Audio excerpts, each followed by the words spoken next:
Bom dia, boa tarde, boa noite, pessoal. Dando início aos nossos casos, a serem destrinchados aqui, expostos. Eu acho interessante a gente começar por um caso que aconteceu em Belo Horizonte, muito próximo da região central de Belo Horizonte, no bairro Sagrada Família, em 1963.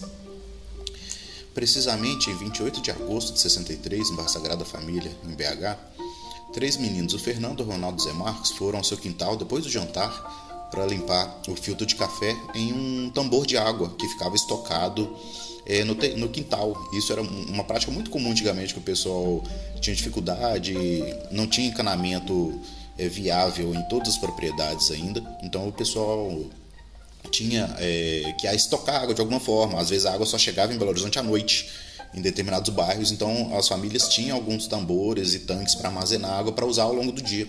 Então era uma prática bem comum. Então a mãe de 2 desses 3 meninos solicitou que eles fossem até o tanque que estava na área externa, cheio de água, para lavar esse coador de café. Então, do lado do tanque, José, o mais novo, que ele tinha 7 anos, na época, ele foi para o tanque de água, se debruçou para poder pegar a água que estava, para coletar a água que estava ali no fundo, para poder lavar o coador, Então os outros 2 que ficaram do lado de fora, que foi o Ronaldo e o Zé Marcos, o Ronaldo, então, ele percebeu um estranho brilho vindo do quintal. Então ele, quando se deparou e focou melhor para ver o que era, ele viu que era um objeto voador esférico que estava se aproximando. Então esse disco voador, ele era iluminado internamente, ele tinha uma luz interna e as suas paredes eram transparentes. O OVNI estava estacionado e flutuava em cima de uma árvore, num pé de abacate. A curta distância, os garotos, que eles estavam a cerca de 8 metros desse OVNI, eles estimaram que o tamanho seria em torno de 3 metros de diâmetro. No topo desse OVNI havia uma espécie de antena com dois ramos dobrados, como se fosse uma antena dobrada em forma de V, uma para cada lado, com uma bola no topo de cada uma. E no meio desse OVNI ainda tinha uma antena menor e na vertical. Por ser transparente, as crianças conseguiram visualizar muito bem os 4 seres que estavam sentados lá dentro. E eles eram, em suma, eram bem parecidos com a gente mesmo, esse formato terrestre, adâmico, por assim dizer, cabeça, 2 braços, 2 pernas, um tronco, que conecta o corpo. E as crianças identificaram facilmente eles, como semelhantes, digamos assim. E exceto por um detalhe muito curioso, que em vez de ter 2 olhos como nós, eles só tinham um olho maior no meio da testa, que é a maior característica desse caso. É justamente esse cíclope, que é um ser que a gente tem como mítico nos nossos folclores e mitologias. E eu não conheço outro caso na ufologia até hoje, dos que eu tenho lido e pesquisado, que tenha relatado um outro cíclope, um outro aparecimento de cíclope, a não ser esse do Sagrada Família.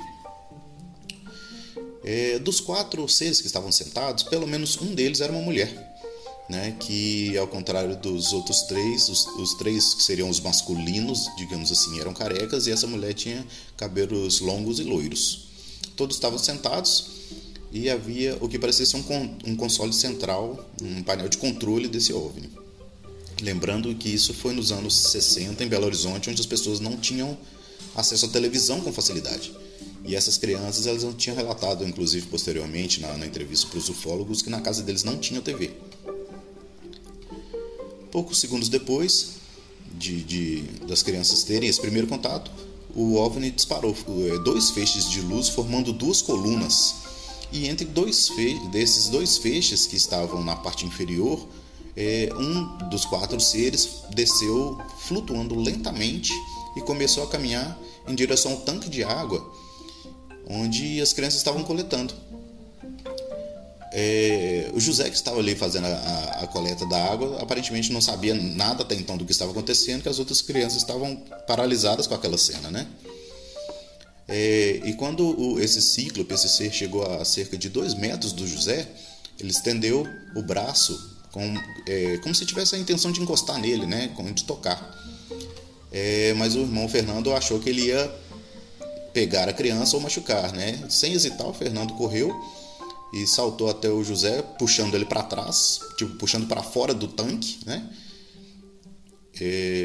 Tentando ali fazer um movimento de salvar ele, né? O ser, em seguida, né, assustado com aquela ação do Fernando, começou a falar em várias línguas, né, completamente desconhecidas para as crianças até então, né? Então a criatura retornou até uma das bordas, né, da frente do OVNI, ficou mais próximo do OVNI, digamos assim. Enquanto esse ser virava de costas, o Fernando pegou um pedaço de tijolo no chão e ergueu o braço para julgar. Mas imediatamente um raio amarelo que foi emitido que saiu do peito ali, de um retângulo que tinha no peito do uniforme desse ser, impediram o Fernando de jogar esse tijolo, né, nesse ser, né, nesse alienígena. O tijolo inexplicavelmente caiu no chão, né? Os 3 meninos ficaram calados e totalmente calmos, né? Eles não entraram em pânico, não correram. Eles estavam até com uma certa tranquilidade até o momento. O ser permaneceu na frente dos 3 meninos, falando uma língua totalmente desconhecida. E foi nesse momento que as crianças conseguiram ver melhor a criatura, né? Então, no relato geral, as crianças relataram que essa criatura tinha mais de 2 metros de altura e um grande olho no meio da testa. Seu olho estava escuro e colocado, né, na base do nariz ali. A localização dele também era o que pra gente é uma coisa, a gente, como a gente está acostumado com o padrão de 2 olhos, né, ao ver um olho, né, centralizado no rosto, pra gente é uma sensação, dá uma certa estranheza, né, não é uma coisa comum pro nosso padrão, digamos assim. E as crianças relataram, né, que era um olho escuro, que não tinha a parte clara, né, a esclera, e tinha uma mancha acima que parecia ser uma sobrancelha, algo que lembrava uma sobrancelha. Falou que o rosto era completamente vermelho, avermelhado, e foi possível ver que enquanto ele falava que o ser ainda tinha alguns dentes, tinha alguma dentição. Então, talvez, né, a boca poderia ser semelhante à nossa. Esse ser, ele usava um capacete transparente, onde o seu rosto ficava totalmente visível, e a roupa era marrom até a cintura, branca até os joelhos e as botas pretas. A sua roupa parecia ser feita de couro ou algo parecido e tinha algumas rugas. Não era um material uniforme e liso, não. Era rugoso. Os meninos ainda relataram que ele tinha algum tipo de caixa de uma cor parecida com cobre colocada nas costas, como se fosse uma mochila ou alguma coisa para dar um suporte ali para o ser, né, sobreviver enquanto andava na nossa atmosfera. Um pouco depois, esse ser acenou lentamente, levando a mão e apontando para a Lua, como se indicasse que estava prestes a fazer uma viagem, a voar para a Lua. E ele fez isso e pouco depois caminhou para o disco voador novamente, para o OVNI. Quando o José viu que ele se afastou, o José perguntou para as outras crianças, né, em tom baixo, né, você vai voltar? Surpreendentemente, o ser, né, virou para as crianças, né, que estava se caminhando para o OVNI, ele virou para trás e gesticulou a cabeça de cima para baixo, né, como se estivesse respondendo que sim ao José. Então imediatamente voltou a girar e continuou caminhando em direção ao OVNI. Mas antes de chegar ao OVNI, ele abaixou e pegou uma planta que estava ali próximo, com a mão esquerda, e continuou caminhando. Quando ele chegou exatamente embaixo do OVNI, onde tinha as 2 luzes iniciais, né, ele acenou a sua mão. Então as colunas de luz amarelas novamente, né, o fizeram flutuar no sentido contrário em direção ao OVNI. E rapidamente esse ser se sentou com os outros 3 seres que estavam lá. E esse OVNI emitiu um brilho muito forte e voou silenciosamente para o sentido leste de Belo Horizonte, desaparecendo. E só depois que o OVNI desapareceu que os meninos entraram na casa gritando e chamaram a mãe, a Maria José, que ficou assustada com a aparência das crianças aterrorizadas e mandou a sua outra filha a um bar próximo chamar o marido, né, o senhor Alcides Galberto, que era o pai das crianças. Ele veio imediatamente ver o que aconteceu. Quando ele disse que quando o pai foi investigar no quintal, ele identificou que haviam marcas em formato de triângulo no chão do quintal, onde as crianças falaram que esse ser tinha andado, né? E as crianças ficaram muito, muito assustadas no final e ficaram dias sem ir do lado externo da casa, sem voltar no quintal. E isso com razão, né? Vamos dar razão aí para essas 3 crianças. Então esse foi um resumo do caso Sagrada Família. Ainda tem uma outra parte que é uma entrevista que o ufólogo fez com as 3 crianças. Ele interrogou as 3 crianças separadamente. As respostas foram, né, se não foram idênticas, foram bem semelhantes. Uma corrobora a outra.